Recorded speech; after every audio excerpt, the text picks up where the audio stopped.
Good morning, great morning, wonderful morning, spectacular morning, outstanding morning, magnificent morning. Yes, again, the reminder of choice that you have, that I have, that we all have. Hold on one second. Ah, yeah, I needed something for my throat there.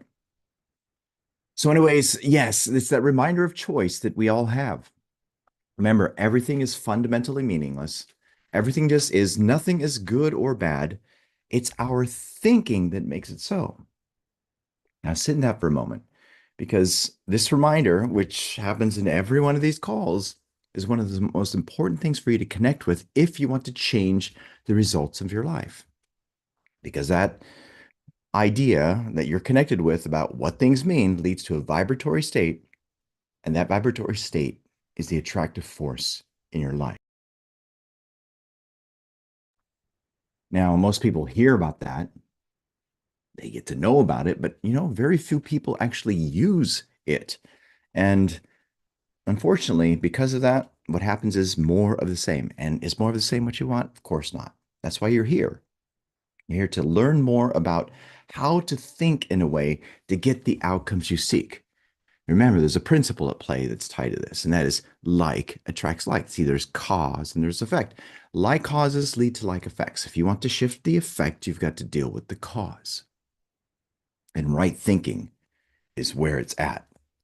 And as we go through this, again, our reminder for you is as we talk about all this information and we share this knowledge, the most important thing for you to do within is to use it. Ask, okay, how can I use this right here in my life right now? Because that's what's going to deliver the change. Remember, knowing's not going to do it. It's practicing it. You must live it. So let's type that in the comments. I must live it. All right, so what have we been studying? We've been studying this beautiful gem here, The Secret of the Ages by Robert Collier. And if you don't have a copy of this, make sure you do get a copy of it. And when you get it, yes, read it. Yes, study it. Yes, memorize it. Yes, underline it. Yes, highlight it. But more importantly, above all of that, implement it. Use it in your life. Again, an example is when it's said to imagine great things for yourself and imagine what you would love, not as it's going to happen, but as if it's here right now. See, we actually really mean to do that. See, that's applied. You apply it right here, right now. And by doing that, you will be led to some magnificent changes. And again, I'm certain that that is exactly what you're seeking because that's why you're here. All right. So let's go into this, my friends. Let's go into where we left off and dive into it and use it in our life. So here we go. 1, 2, 3, boom. All right. So where we are right now is on page 62 in this version of the book. To him that hath. Take as an example the science of numbers.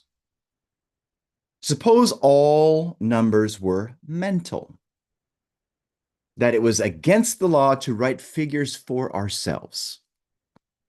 Every time you wanted to do a sum in arithmetic, you'd have to provide yourself with a supply of numbers, arrange them in the proper order, work out your problem with them. If your problems were too obtruse, you might run out of numbers, have to borrow some of your neighbor or from the bank, or some from your neighbor from the bank. How ridiculous, you say. Figures are not things. They are mere ideas, and we can add them or divide them or multiply them or subtract them as often as we like. Anybody can have all the figures he wants.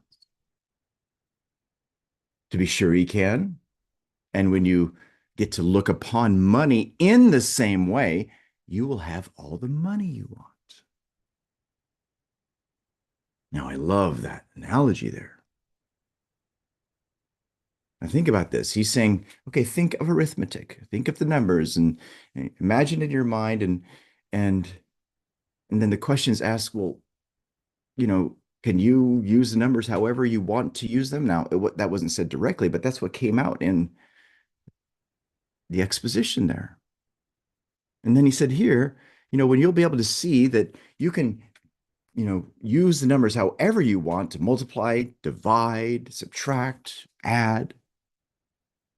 Because when you can see money that way, you'll have all the money you want. Now he says, to him that hath been given, to him shall be given, and from him that hath not be taken away even that which he hath. Now, this is a powerful scripture, and it's tied to a story of the parable of the talents.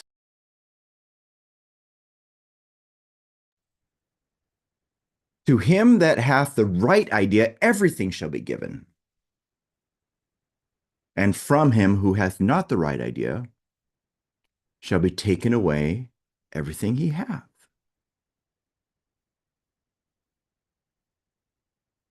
Now sit in that for a moment.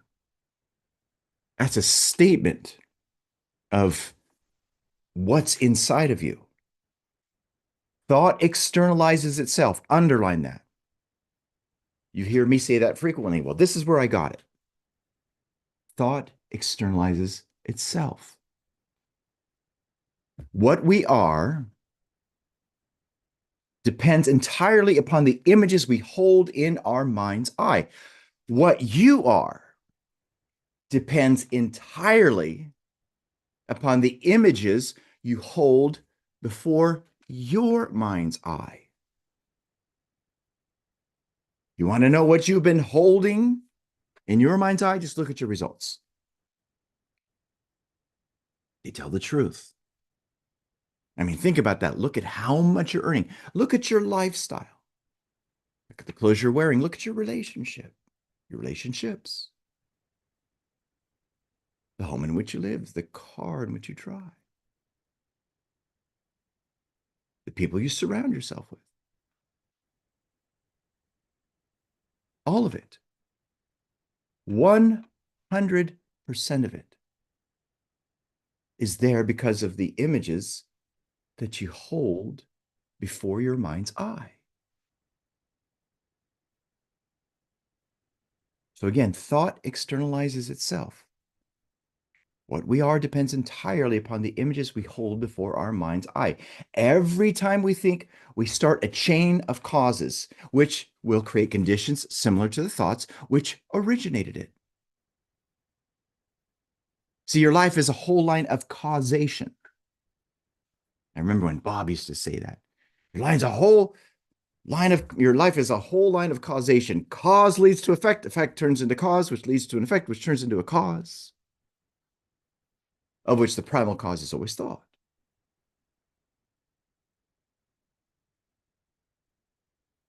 Now, every thought we hold in our consciousness for any length of time becomes impressed upon our subconscious mind and creates a pattern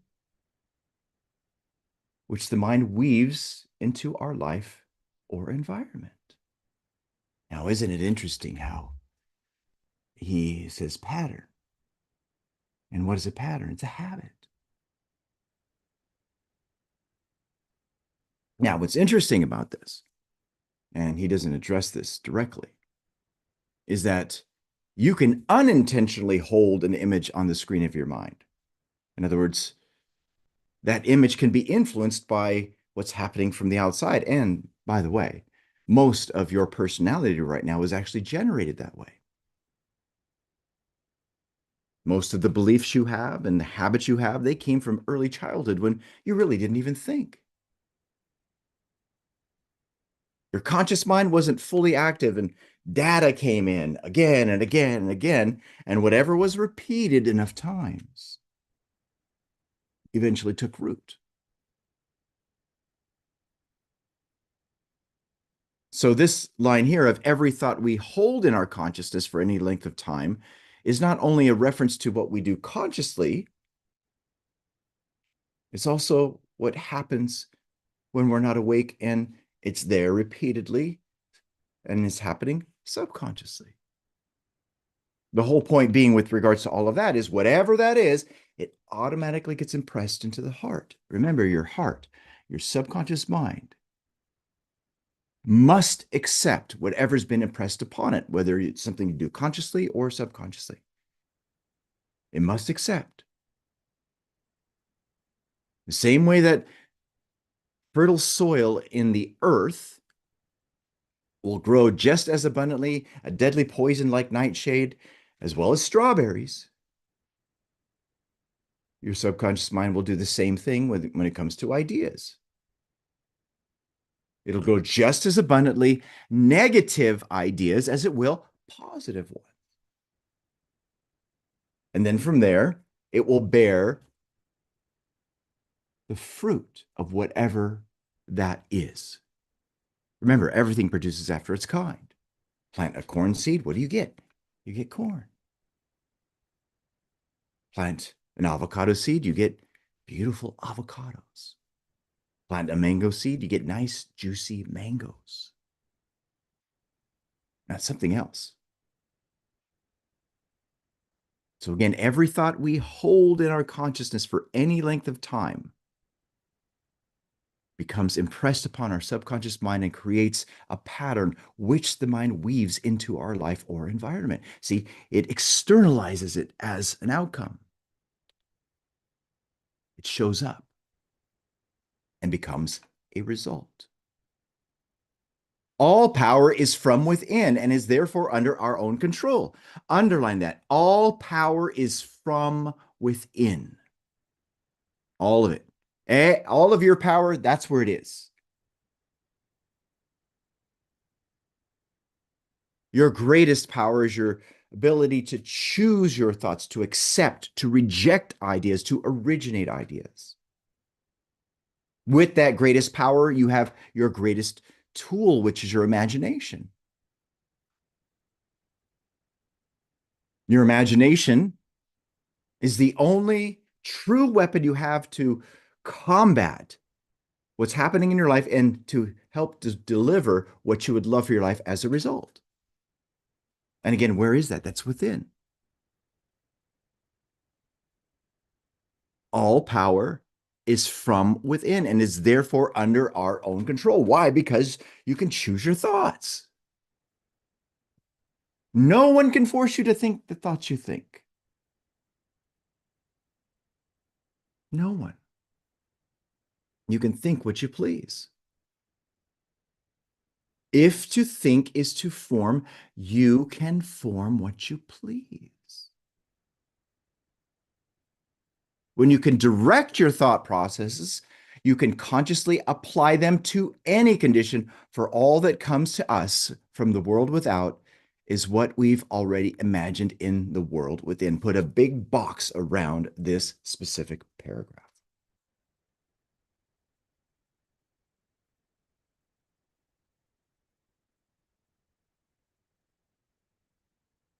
When you can direct your thoughts, and that includes all the thought processes, you can consciously apply them to any condition. What's happening in your life? Okay, fine. Maybe you're broke. Maybe you're not happy. Maybe your results have been the same and you want them to increase. Guess what? You can apply this to that.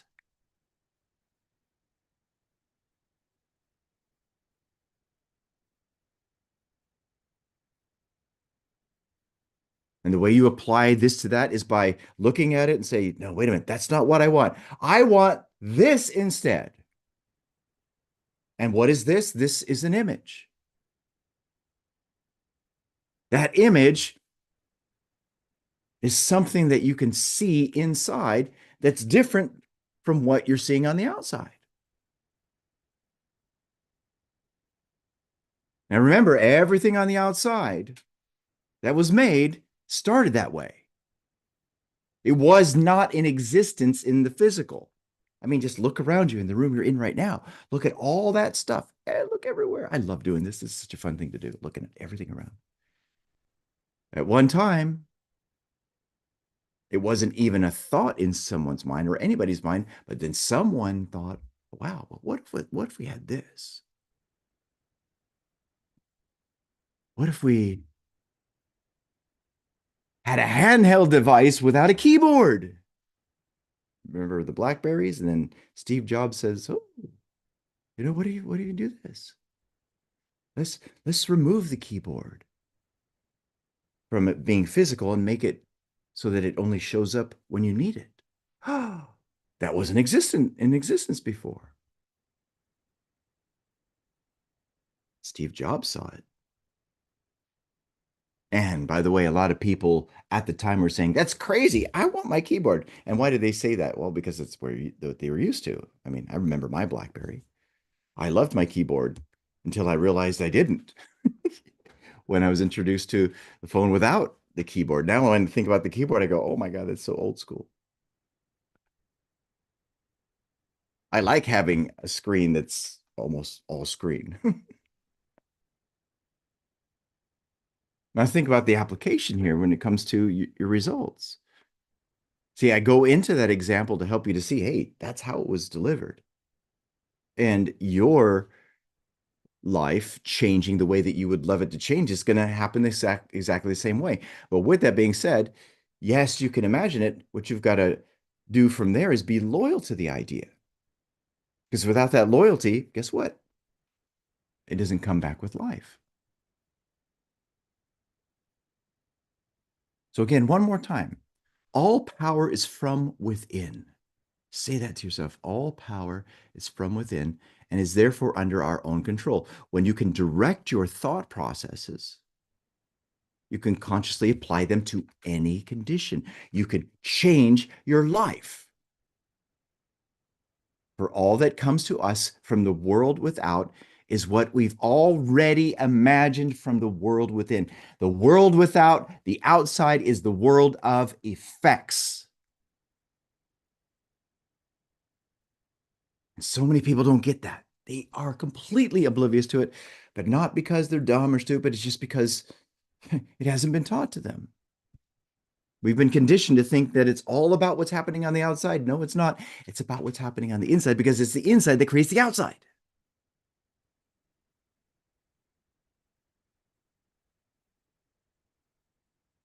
Now, do you want more money? Type in the comments, dollar signs. Lots of dollar signs. You want more money? Type in the comments, dollar signs.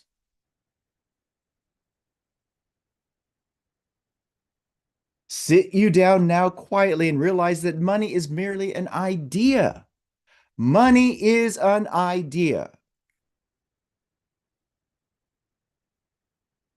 That your mind is possessed with unlimited ideas. That being part of universal mind, there's no such thing as limitation or lack. That somewhere, somehow, the ideas that shall bring you all the money you need for any right purpose are available to you. That you have, but to put it up to your subconscious mind to find these ideas.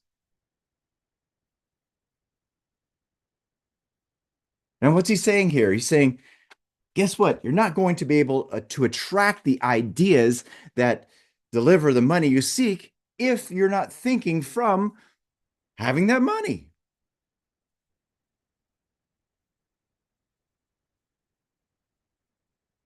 Will you be able to attract into your life abundance, prosperity, all that money if your mind is saturated with poverty? I can't afford it. It costs too much.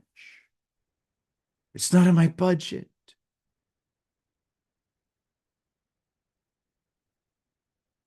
See, that doesn't work. But if you can visualize and build in your own mind that you have money, that you have a lot of it, and stay emotionally connected to that idea, not on what's happening on the outside, because that's a very difficult thing to do. See, you got to be loyal to that idea. I mean, think about it. That's a picture. If that's how you're thinking, guess what kind of ideas are going to come to you? Ideas that are in harmony with that. See, that's a principle in play. Like attracts like. Things are not brought into existence by thinking from their opposites. From meaning thinking connected to an idea that's not in harmony with what you want. It doesn't work. I mean, it's that beautiful, simple example. Will you be able to be happy most of the time if you are habitually connected with ideas of sadness and disappointment? What's the answer? No, it doesn't work. It's kind of like if you want to solve your problems, you know what the worst way for you to speak is when it comes to solving your problems is talking about your freaking problems. When there's something about your problems, I don't give a shit about your problems. And you shouldn't either. What you should care about is how you would love things to be. That's what you should care about. That's what you should give your life to. That's what you should talk about. That's what you should be connected with. And if you do, guess what? Remember, whatever's held on the screen of your mind automatically gets impressed in your subconscious. Your subconscious is a loyal servant. It's not loyal to you, though. It's loyal to what you've made important. And from there, guess what it'll do? It'll help to bring to pass whatever that is as a result in your outer world. So you've got to be in harmony with it. Now, before I proceed further, I went a little bit longer than normal on the live stream. And for those of you who are watching this live stream and are going, whoa, holy shit, this is really cool. I can use this in my life. Do yourself a favor. Go to elevitality.com and register for Master Your Mind. Be a part of this so you can watch the rest of these calls and the replays. You'll thank yourself later.